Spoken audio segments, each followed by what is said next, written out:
Welcome to Howard's Opinion, the podcast where we dive into the world of sports and give you my unfiltered take on all the latest news and updates. I'm your host, Howard, and I'm excited to share today's topics with you.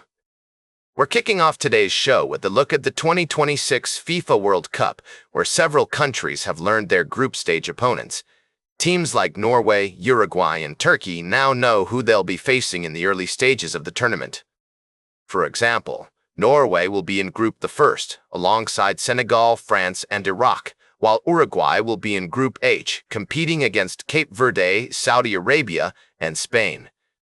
It's going to be a thrilling competition, with some tough matchups and exciting opportunities for underdog teams to make their mark. We'll be keeping a close eye on the World Cup as it approaches, and sharing our analysis of the biggest games and storylines. In other news, there are concerns about the U.S. team's chances after a recent loss to Portugal, with some pundits suggesting that coach Mauricio Pochettino's lineup changes may have contributed to the defeat. We'll also be looking at the latest developments from the world of football, including updates on Erling Haaland and Norway's chances, as well as Federico Valverde and Uruguay's prospects in the tournament. We'll be right back with more fascinating sports news on Howard's Opinion. Speaking of notable retirements in the NFL, welcome back to Howard's Opinion, folks. We've got a fascinating tale to share with you today.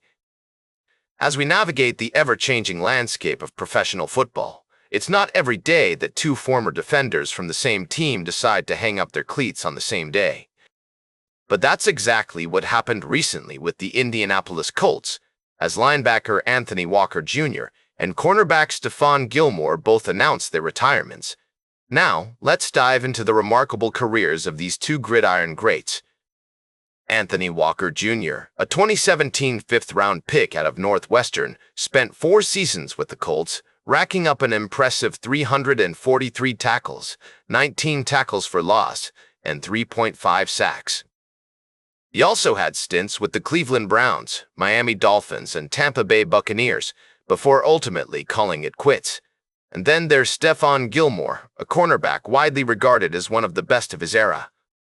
With a Super Bowl to 52nd championship under his belt, not to mention NFL Defensive Player of the Year, 2x First-Team All-Pro, and 5x Pro Bowl honors, Gilmore's resume is nothing short of impressive. His time with the New England Patriots was particularly notable, where he earned 2 First-Team All-Pro nods and led the league in interceptions and passes defended in 2019. As we reflect on the careers of these two talented defenders, it's clear that their contributions to the sport will be remembered for years to come. And as they embark on this new chapter in their lives, we wish them all the best. Welcome back to Howard's Opinion, ladies and gentlemen. As we close out today's program, I'd like to take you on a journey to the vibrant borough of Brooklyn, where art and sports intersect in a most fascinating way. The Barclays Center Arena, home to the Brooklyn Nets and the New York Liberty, has launched an innovative art program called Brooklyn Art Encounters.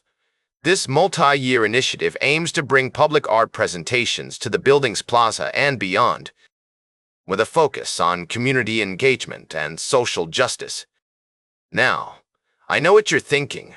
What does this have to do with sports? Well, my friends, the connection is more profound than you might think. The inaugural artist-in-residence, Paul Pfeiffer, has a body of work that explores the spectacle around sports, and his year-long media workshop will engage justice-impacted youth and adults from surrounding communities in video production, storytelling, and media practices. But that's not all. The program also includes an Art on the Hour series of digital artworks that will be broadcast on the arena's Oculus LED screen, starting in May. And later this year, we can expect to see stunning installations by renowned artists such as Sarah C., Rashid Johnson, and Mart Bradford. The list goes on, with Kambui Olujimi's bronze sculptures and Latoya Ruby Frazier's large-scale photo portraits of New York Liberty players. What the first find particularly compelling about this initiative is its commitment to using art as a tool for social commentary and community building. By providing a platform for underrepresented voices and perspectives, Brooklyn Art Encounters has the potential to inspire meaningful dialogue and drive positive change. As we wrap up today's show, I'd like to leave you with a thought. What if more sports venues and organizations followed in the footsteps of the Barclays Center? Imagine the impact that could be made by harnessing the power of art and athletics to promote social justice and community engagement. It's a tantalizing prospect, to say the least. That's all for today's Howard's Opinion. Remember to like, share, and subscribe.